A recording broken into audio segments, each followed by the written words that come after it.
So let's look at table 23.1 in your textbook. From the first semester, you remember how to write down the electron configuration for various elements, right?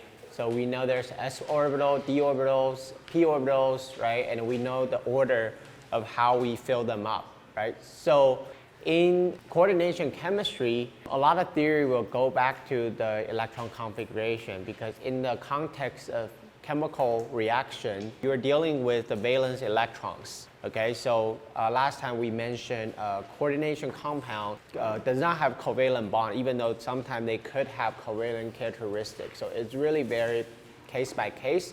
But coordination compounds are metal ions that has ligands around these metal ions to reach its lower energy state. Okay, so if you look at the table, I hope you guys recall how to fill the orbitals. And there are two exceptions, scandium and copper. Unfortunately, their s orbital is not completely filled, but instead the d orbitals are filled first before the s orbital. Okay, so these are just exceptions. So in organic chemistry, especially you get down to the elements with d orbitals, there's a lot of exceptions. But there are also trends. So chemistry is generally for us to recognize these trends and to estimate their chemical properties. Okay, so and also I want to point out that lanthanide, they have f orbitals, and there is a concept called lanthanide atomic radii contraction. Okay, so this is really has to do with how these elements are capable to hold their electron around their nucleus. Okay, so the f orbitals come between. If you look at your figure 23.1, which is on the left page, it insert right between because some of them are natural, some of them are man-made. Okay, so you can have these other elements to fill these periodic table. Okay, and then when we're talking about oxidation of these elemental transition metal, we have to know that for s orbital, because it's at the higher energy, we will lose these electron more easily because it's on the outside your electron cloud. The electron in 4s orbital will be lost first. So when you are deriving other theory in coordination chemistry, because when we are talking about a charged compound, an oxidized transition metal element, it will lose electrons, right? That makes sense? Okay, so if you look right below the table 23.1, there are several examples. I hope you remember how to write down the electron configuration. Because we're dealing with valence electron, if they have similar electron configuration, we will say their chemical property will likely to be similar. Okay, so that's why I have electron configuration of an atom correlates with their physical properties. Okay, and this is just a review. Some inorganic compounds are magnetic and some aren't. Okay, why is that? So when we're dealing with electron configuration, there is an important part where we are dealing with the order of having unpaired and paired electron. Okay, and then we also write down the magnetic moment number and all that number, spin number, right? So these things will all come back in inorganic chemistry. So basically, magnetic moment, it is a vector, so that means it has a direction and a quantity, okay? So the electron can spin in opposite direction for each orbital. If they are paired, these two dipole moments are canceled out. If you only have one unpaired electron in the orbital, you will have a magnetic moment. And this is important because there's a variety of characterization techniques that rely on the spin of your metal complex or your organic compound in order to elucidate its structures. Okay, so two definitions, paramagnetism and diamagnetism. So if you have unpaired, we can say this thing can be magnetic. And of course, there's also a concept of ferromagnetism, which means your magnetic dipole can be induced. Okay, and also there are cases where all your electrons are paired, so there's no net magnetic moment from the electron spin. That means this compound is not magnetic. Okay, so let's talk about the atomic and physical property of the transition element. So as I said, there are trends and there are also exceptions. The book did summarize these different trends. So a few property we will look at is atomic size, okay, and its electronegativity, because when we're doing reaction, we're dealing with electrons. It's a lot of reactions are redox reactions. And also, how easy is it to accept an electron or how easy to give away an electron? The first ionization energy will have some clue, and we learned that in last semester. And I want to point your attention to figure 23.3, where you can look at the ionization energy of potassium, calcium, as well as gallium. Okay, so their ionization energy is quite low, so that means they can be easily oxidized. Okay, so when we're exposed to oxygen, it will immediately react with oxygen. When it's exposed to water, they will react with water to forming the corresponding oxide or a hydroxide. Okay, so now let's look at figure 23.4. This summarizes the trend regard to various type of physical property of all these transition metal. So generally, like I said, there's a trend, but there are some outliers. Okay, and these outliers have unique properties. All right, now let's talk about the chemical property of these transition metal.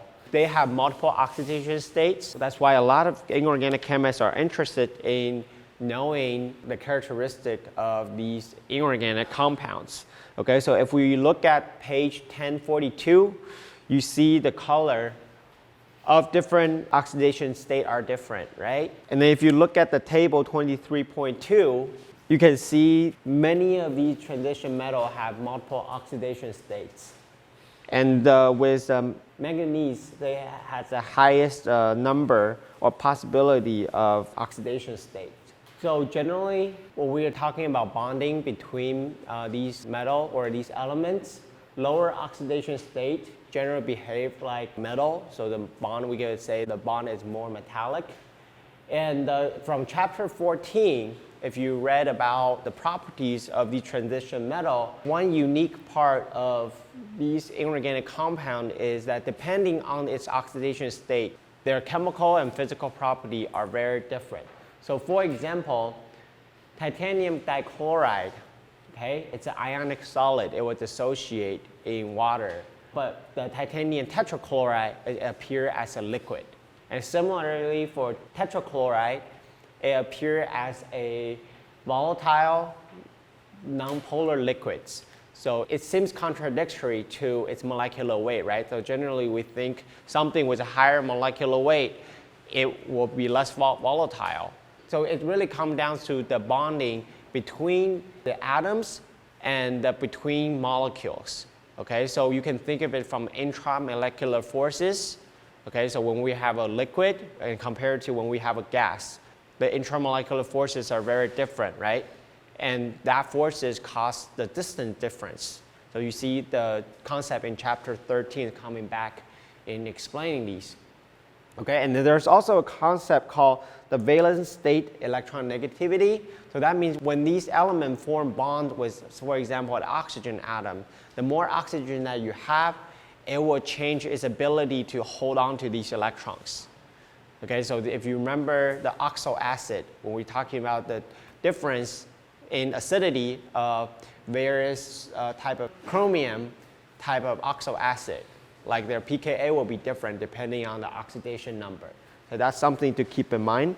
And now I want to have your attention to the figure 23.6. You can see there are very different color of these inorganic compounds, right? So back in the day when the artists paint out these very beautiful oil painting, they will have to buy the dye, right? And a lot of these dye are made of these inorganic compounds. So a lot of time people know how to make them, but we don't know the exact chemical structure. So let's look at different paint, the common paint that is used in painting. If you want a black color, generally people use graphite, carbon, okay? So cobalt tin oxide will give you this beautiful blue color.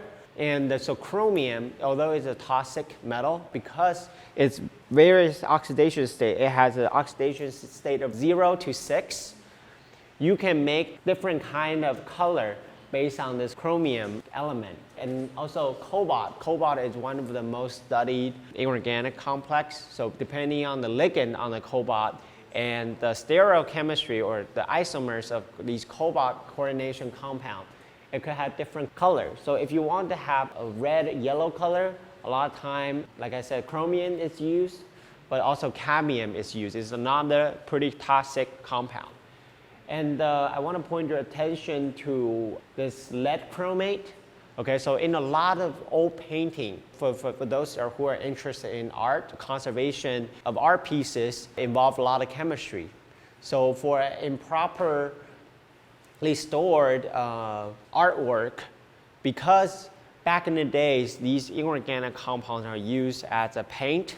Okay, so over time, you will have oxidation, right? So, and also you would have, it can react with moisture. So these ions essentially become mobile in the painting. So there is, for certain type of painting that involve lead element, they will form these cluster white lead powder on the surface of your painting. So that's a way of how the paint degrades over time.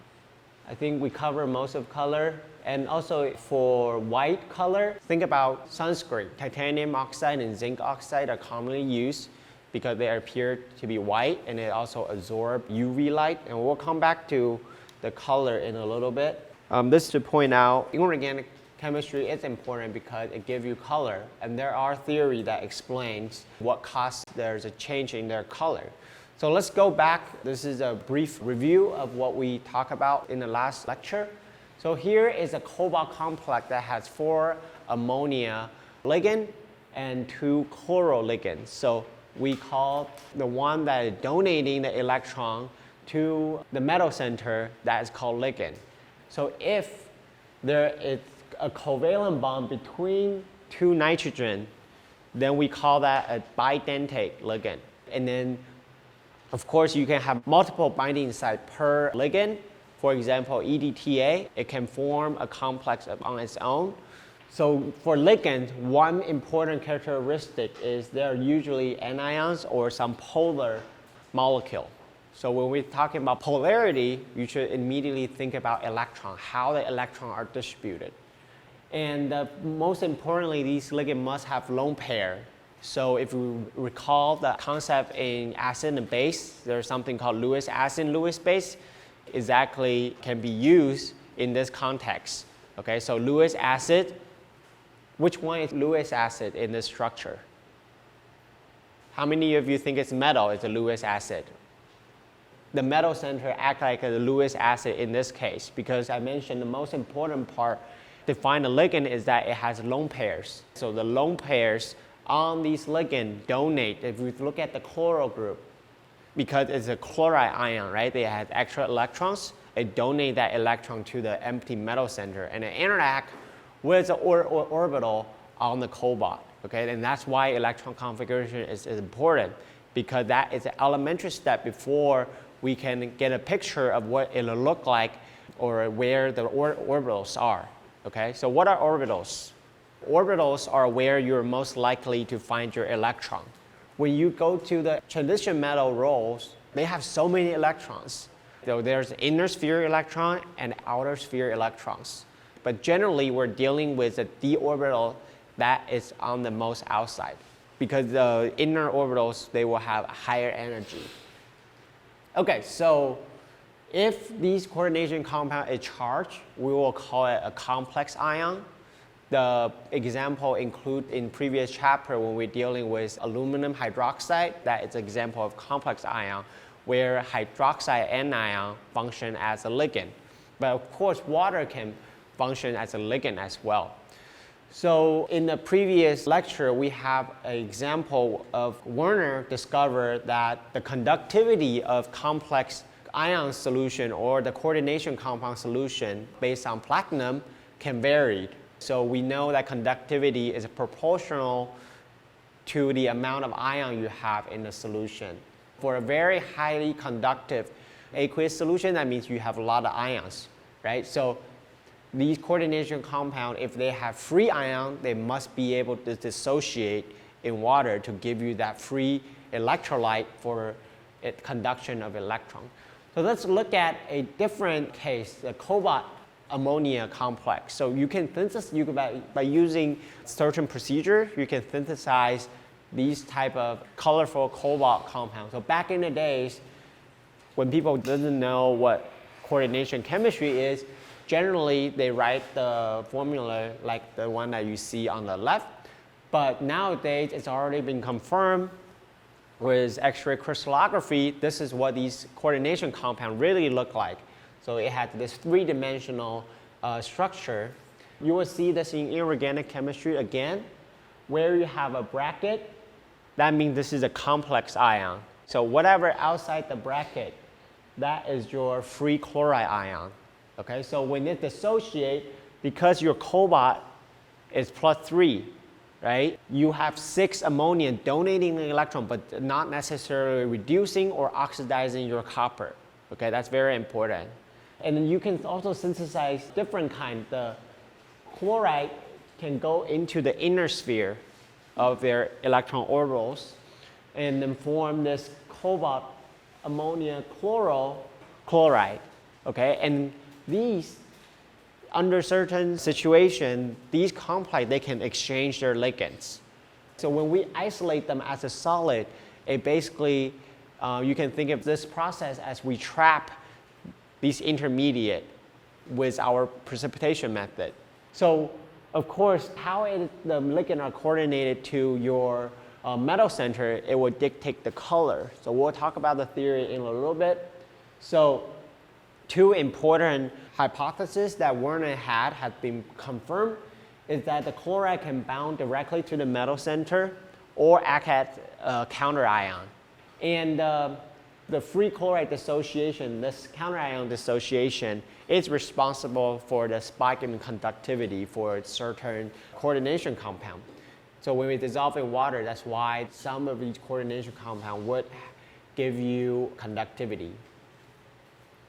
So let's talk about coordination. So last time I had an example of ammonia reacting with HCl. For HCl, for the gas, you have a more like a covalent bond between H and Cl, but due to the electronegativity, most of the electrons are on the chlorine side, right?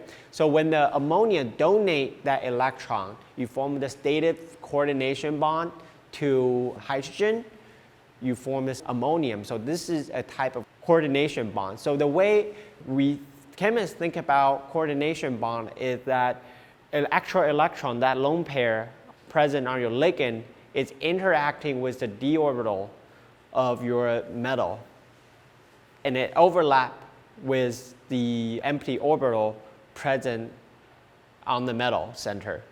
So we have whatever metal it is, okay? It has this empty orbital, and then your lone pair on the nitrogen slowly come close to the metal center, and all of a sudden you enter this region, what we call orbital, where you're likely to find your electrons. It enter to this region, then you form this dated bond, okay, a coordination bond to your metal center, and these bonds can be easily broken depending on how strong this interaction is. Okay, so you can do something called ligand exchange. Let's say if this ligand, under certain conditions, the solubility of it is bad, you can precipitate it out. Okay, so for example, L stands for other ligand. For example, we have platinum chloral, a chloroplatinum compound. I can add in silver ion and causing the precipitation of silver chloride. Okay, and then that leave a vacant site for platinum to bind to other anion. That makes sense? So we'll get into a series of anion in a little bit. We already talked about lone pairs important, and Lewis acid and base. This will keep coming back. So there are several theories, and today we will only talk about valence bond theory because you already learned about it. So remember how to draw Lewis structure. So this is where you have an example of Lewis structure is you have these dots to explain, to show you how two elements are sharing electron and forming these bonds, okay? But here's the highlight of these three main theories that you will see in inorganic chemistry. So for the valence bond theory, it explains the bond formation. For the ligand, it's donating an electron to the metal center. But however, such theory is not enough to explain why you have color, why you have different magnetic properties.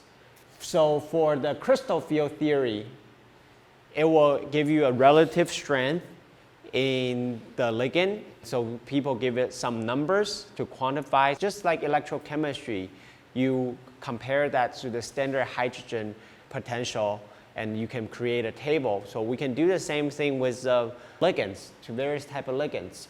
So it's an improvement from the valence bond theory, where you can predict the spectral and the magnetic behavior, but you cannot capture this semi-covalent nature of metal ligand bonding like what valence bond theory can do.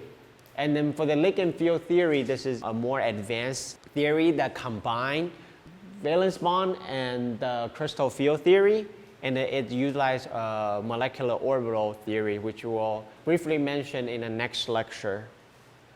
Okay, so let's talk about valence bond theory. So if you can go to your page 1055, we'll go back to this chromium in a little bit, but now let's focus on cobalt. We know where cobalt is. Let's look at periodic table. So you can write down the orbital, the electron configuration for your cobalt 3, right? It loses 3 electrons, so that means it has 4 electrons. It's present in the d orbitals. Okay, so for this, what this arrow is showing is that sometimes you can move the electron in the s orbital to the d orbitals. And then when we are forming bond, we're doing hybridization, which may help is to look at we know for this compound, it has 6 ammonia ligand. So 6 ammonia ligand, it will slowly fill your empty d orbitals, and then it will fill the 4s orbital, followed by 4p orbitals. Okay, so if you can look at your book, that is to show what I mean by here. The extra electrons, we know each ammonia ligand has 2 electrons, so with 6 of it, that means 12 electrons. So you can fit that in there, and that gives you this octahedral conformation. So it's just simply, you just fill in the electron to these orbitals. We do not need to think about what these orbitals actually look like. Okay, so remember last semester, Professor Craney was talking about these balloons. So you don't need to think about it, just putting the electrons in, okay? And based on, previously, we talked about different type of geometry, right? And you have 6 ligand, it will automatically adopt a certain geometry. Then I want you to look at the next page, 1056, where you have a nickel 2. That is where the exception comes in. So we know nickel 2 is not magnetic, I believe. So it's diamagnetic. So even though when we draw the 3D orbital of just nickel, it has 2 unpaired, but in order to get to the lower energy, that extra lone pair in the d orbital will pair up. So that leaves you 1 vacant d orbital for accepting additional electrons from the ligand. Okay, so in the case of cyanide, we know cyanide, it has 2 electrons for each of them. If you fill the orbital, you get dsp2. So that's what gives you this square planar, because you have to consider you have 4 ligands around this metal center. So similarly, if we look at zinc, we know it's right over here, right? If you lose 2 electrons, it has a similar electron configuration as nickel, right? And then it can accept these lone pair from the hydroxide, as you can see. So for hydroxide, again, 8 electrons, you fill the s orbital first because your d orbital is already filled. So you end up with the sp3 configuration. So that gives you this tetrahedral. Okay, so this is what valence band theory is doing. It just gives you a picture of what these coordination complex will look like. So let's go to page 1058. And we just want to briefly mention the color that we saw. So last time we have color wheel. Last time we talked about color wheel. So for all these coordination compound, what we observe is the color we observe occurred because it absorbed certain electron. So for the crystal field theory, it talks about different ligands. So one of the most important figure is the figure 23.22. So it talks about different strength of these ligands that can create a field. And then these ligands, depending on the type of ligand that you choose, the energy level are different. So remember, talk about LUMO and HOMO, right? So for each orbital, you can create such a diagram. And depending on the type of ligand you chose, it will have different kind of ability to absorb photon with different kind of energy. So that translates to different wavelengths. One idea, if you look at figure 23.20, when a photon of certain energy that comes in that fit these energy level, so a certain color of light will be absorbed because we know from quantum chemistry or quantum mechanics, their energy level are quantized. Okay, so now it's just a more complicated case where the ligand is able to tune the electron configuration of your metal center and give it different properties. So I want to briefly touch on bioinorganic chemistry. So for those who are interested in biology aspect of chemistry, so bioinorganic chemistry basically study the inorganic or organometallic complex that is present in living organism. Okay, so we know transition metal is essential to life. We can look at table B23.1, so that basically the supplemental reading at the end of this chapter. There's a lot of enzymes that utilize metal center in this catalytic center. Okay, and there are a lot of, we actually need to ingest these, what we call the trace element in our daily food so that we can produce these enzymes to do the chemistry that we want inside our body. If you look at that table, they all have different utility. Okay. And other aspect of bioinorganic chemistry is to look at anti-cancer drug of various type of organometallic compound. One compound being platinum-based because for a certain isomer, it's able to interact with your DNA and shut down the proliferation or the reproduction system of your cells. And also there are certain inorganic compounds, especially in the lanthanide F block, it have very interesting fluorescent properties. So you can use these compounds for biomedical imaging. And in addition, there is a technique called magnetic resonance imaging, right? So for example, for iron and gadolinium, iron and gadolinium is also a F block lanthanide. It can change the relaxation time of the water molecule surrounding this complex. So as I mentioned before, some of these coordination compounds, their ligands are dynamic. The ligand can come on and off, okay, and they can change the relaxation time of water. That means when you align the dipole with a magnetic field, we can watch how fast does it take for these molecules to relax back to a natural spin state. And also people are interested in metal ion transport for the cells because we know there's a lot of potassium and sodium ion channel that will control a lot of cellular process. And another interesting part is biomineralization.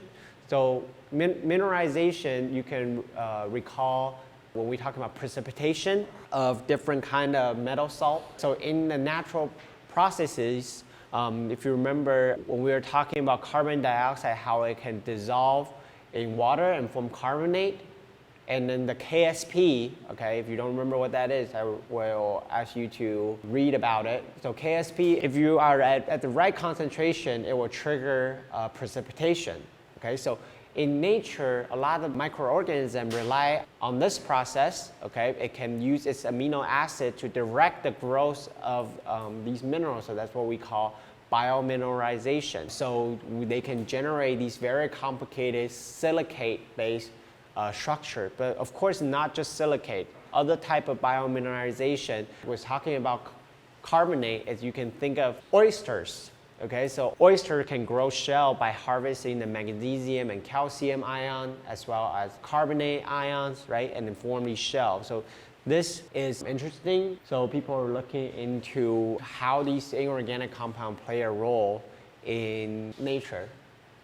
So now we will talk about more on the real application of various types of inorganic compounds. Okay, so when we talk about organic compound, we think of compound with carbons, right? So inorganic chemistry, it deals with compound, doesn't have carbon. So one most important thing is silicon, right? So silicon is one of the most abundant elements. There's sand everywhere, so they're made of silicon dioxide, right? So in the semiconductor industry, silicon play a very important role, right? So we can purify the silicon to have a very high purity silicon from the silicon oxide, right? And then these elemental silicon, we can dope it with different metal. So that is a fundamental for the semiconductor physics or semiconductor industry, is we can control the electronic properties of silicon. So for the rest of the lecture, I want to highlight a few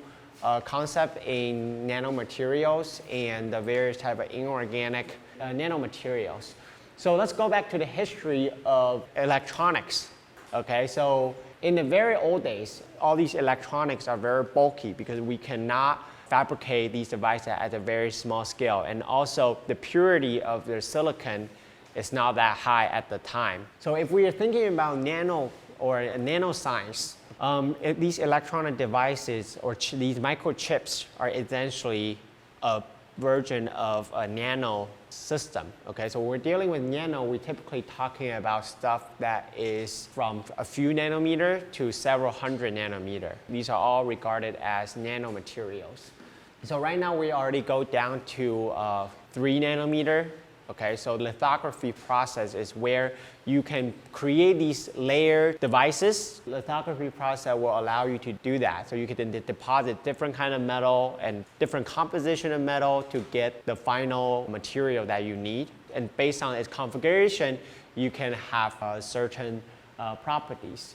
Okay, so pretty impressive that now we are able to manipulate these processes in order to have these very high yield photolithography process that you can make things at 3 nanometers.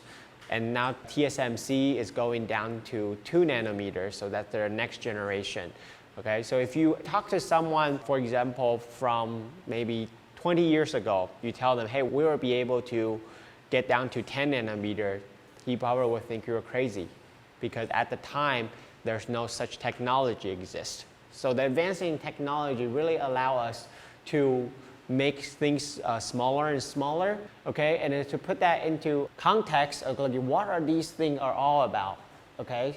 So for example, in this figure, they were able to make a 35 nanometer junction where you have nickel silicon as well as the silicon nitride.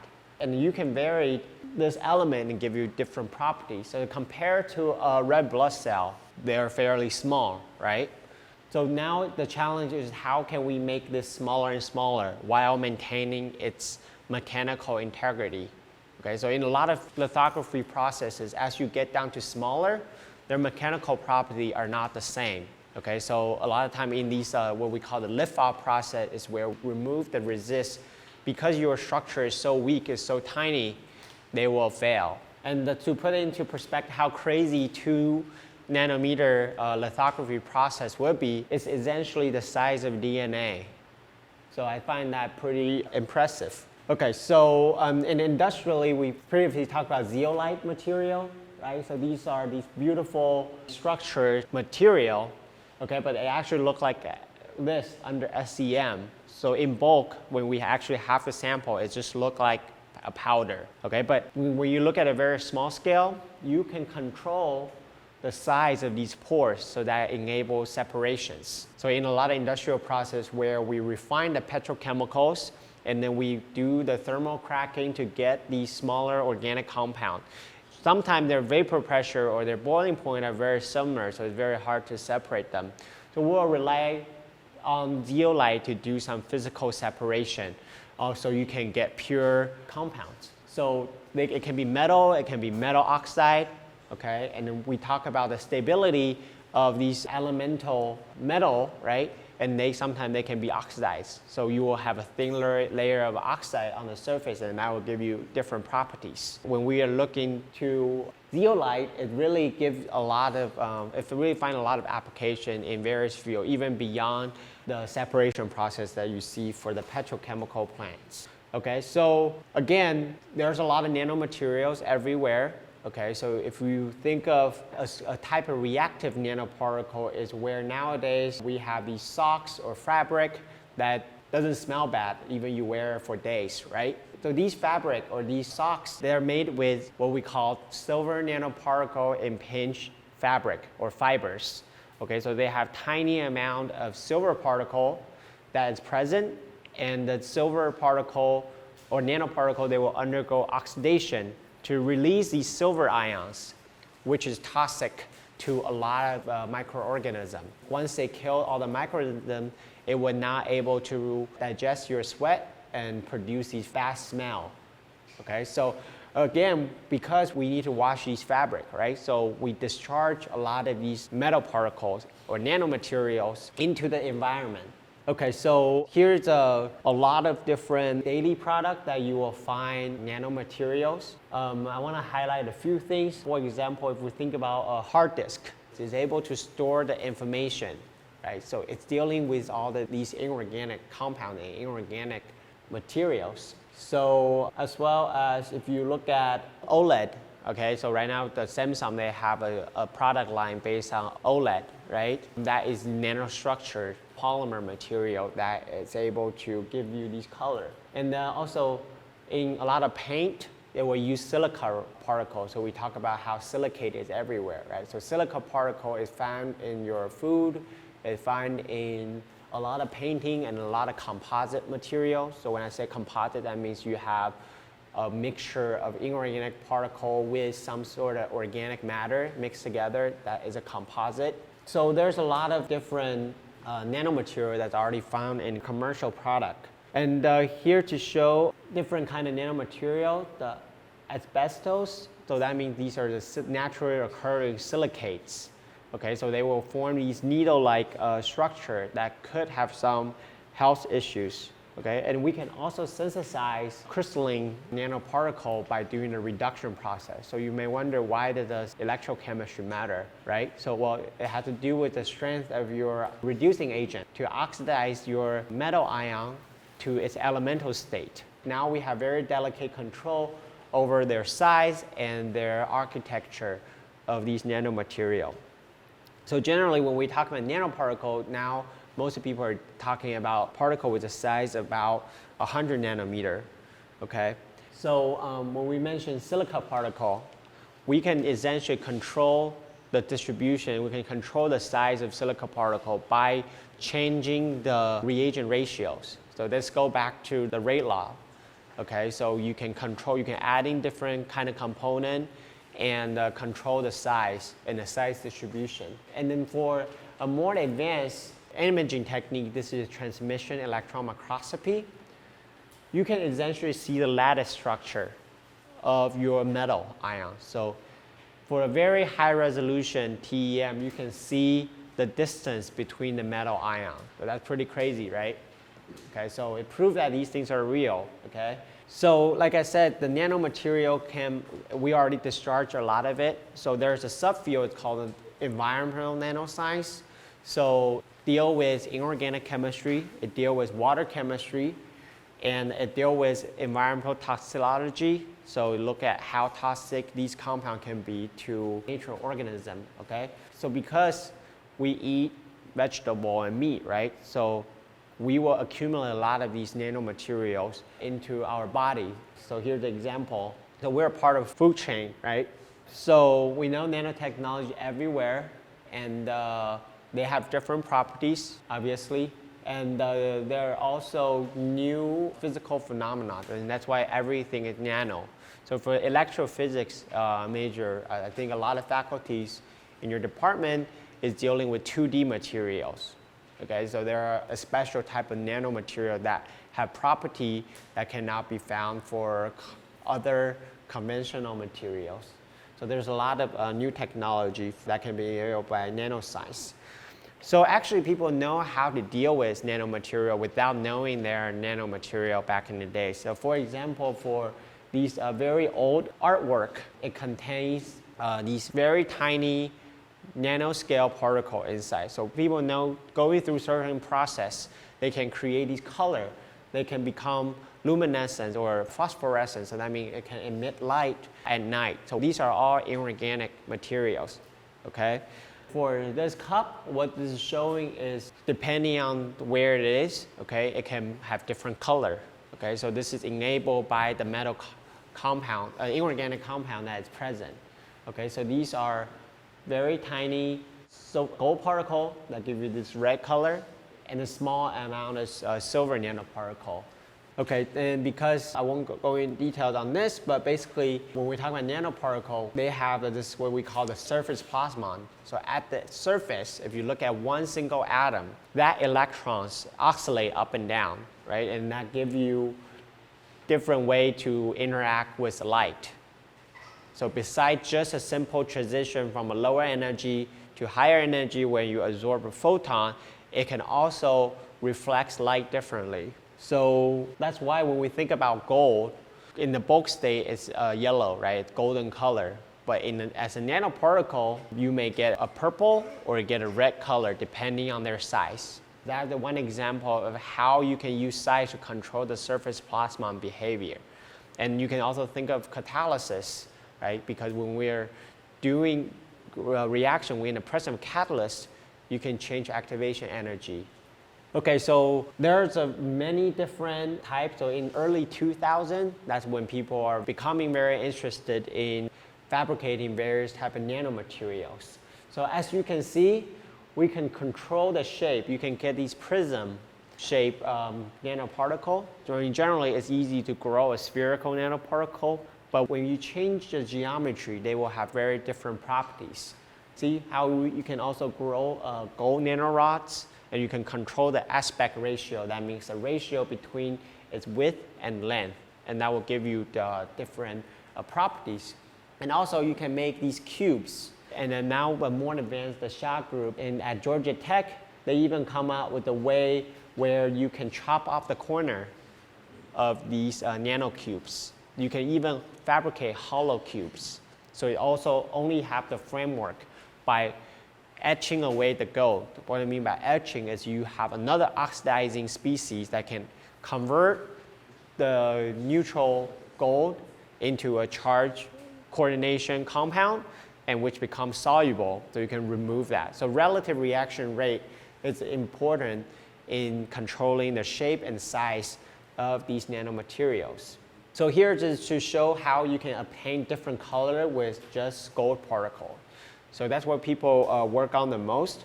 So this is a poor technique. So you are generating some defects. You get some platelet, and you also get some smaller triangle, right?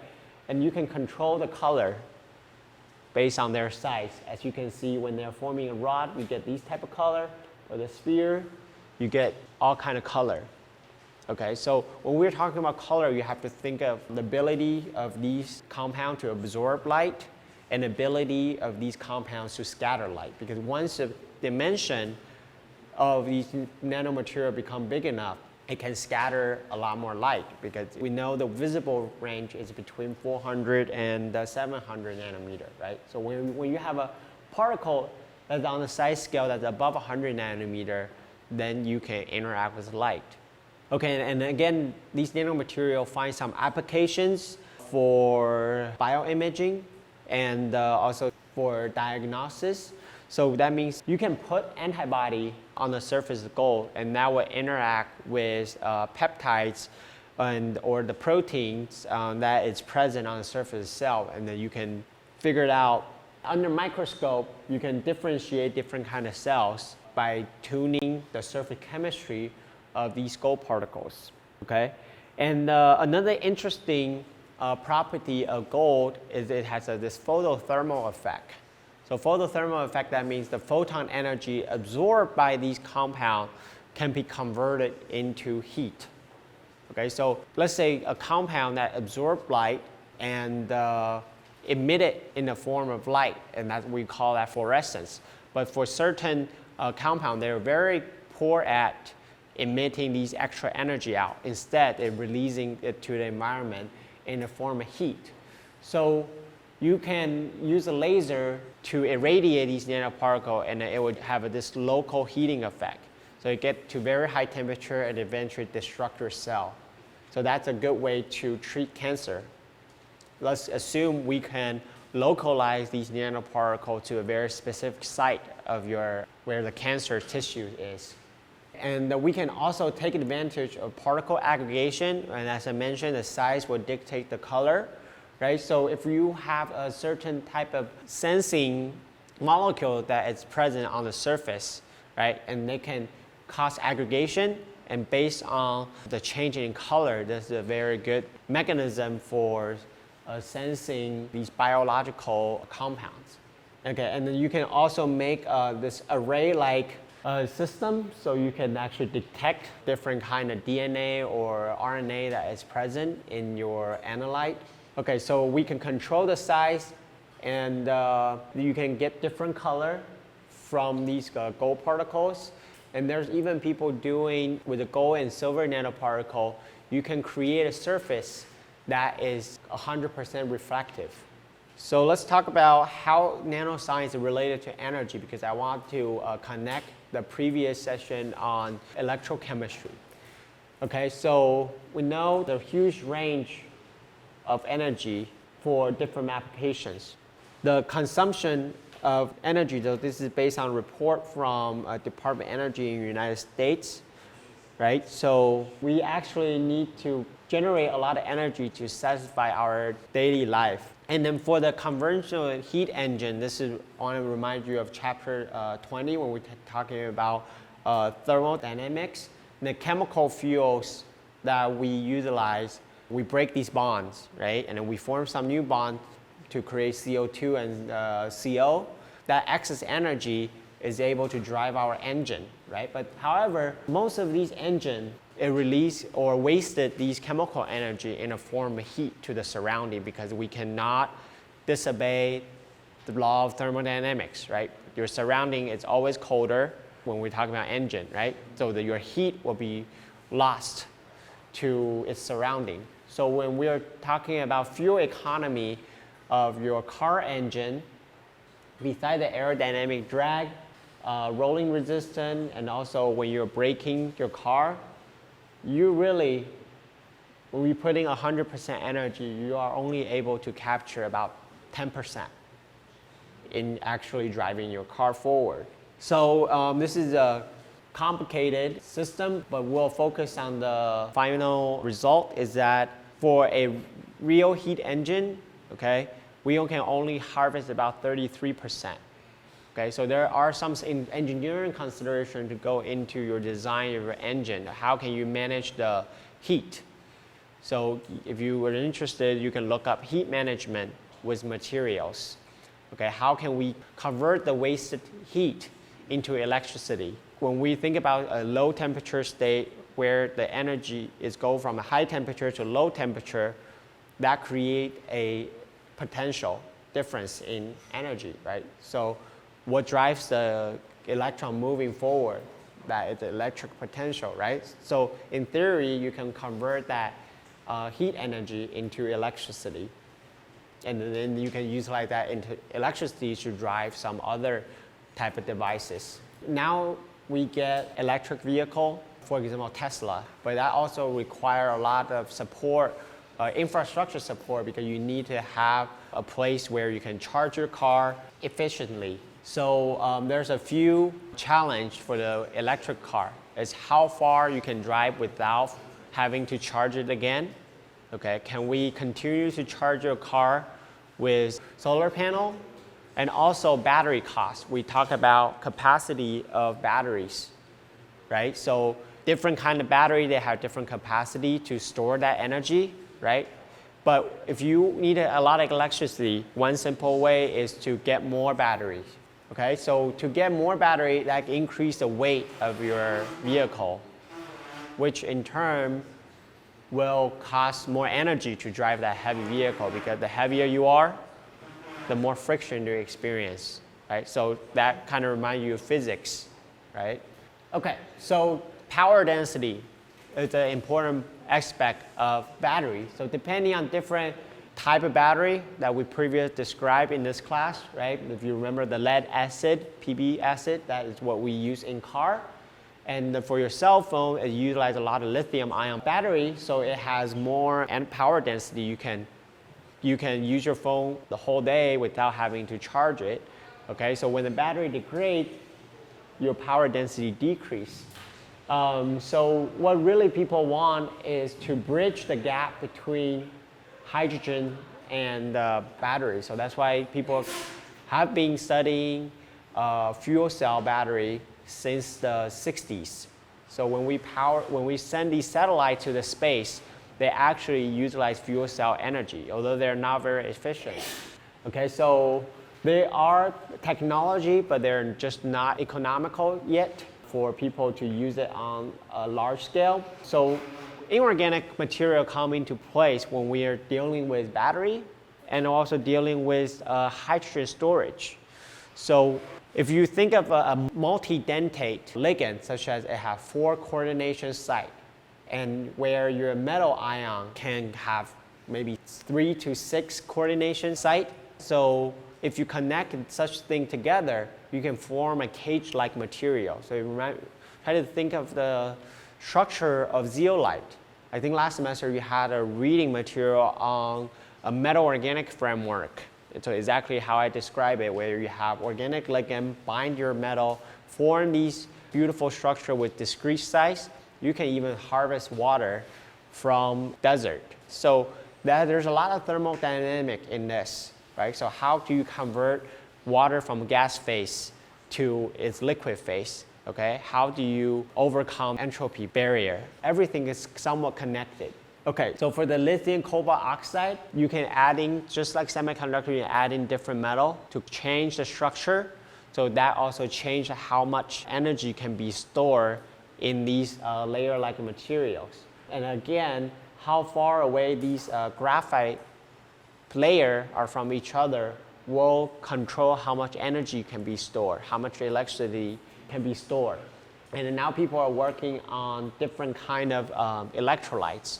So the conventional electrolytes are, for example, this is a inorganic ligand. Okay, so these are function as electrolytes in these real batteries. Okay, so we know there's cathode and there's anodes, right? So there's a separator. Okay, you can also see it as a salt bridge, the membrane that is present inside your battery to prevent anode from touching the cathode during redox processes. Right, so these are all the materials. So a real battery is a very complicated system, and there's a lot of stuff that you have to think about.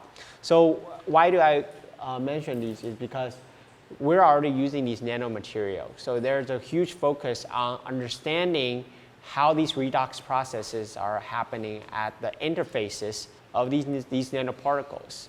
And then there's our example of we are able to fabricate nanoparticle with different shape, and now it's about to understand why they have different properties, how does the chemistry happen, and how they can use to help to provide a more sustainable society. Okay, so if we think about battery, we need to reduce the lithium, because battery is essentially a redox processes, right? So it basically something had to be oxidized and something have to be reduced. So inside the battery, you're dealing with particle are growing or degrading and growing all at the same time, right? So it's a very complicated system, and thermodynamics will have to come into play in such process, okay? And for these nanomaterial, you can create a higher surface area. So if someone asks you why nanoscience, so the most important part is it has very high surface area. Higher surface area, the more available your atom can be exposed to various chemical, then your reaction rate would be higher. Okay, so these are these layer-like material, but when you're not careful, because lithium are being reduced, right? Before they are very small particles, but over time it can grow these dendritic or tree branch-like structure called a lithium dendrite. And once it breaks through the protecting layer of your lithium-ion battery, you can cause explosion. So in your actual battery, okay, in the anode material, it's a composite material. You will dope a different kind of metal to control the electrochemistry. You can have different kind of binder that will make the process to restrict the growth of lithium dendrite.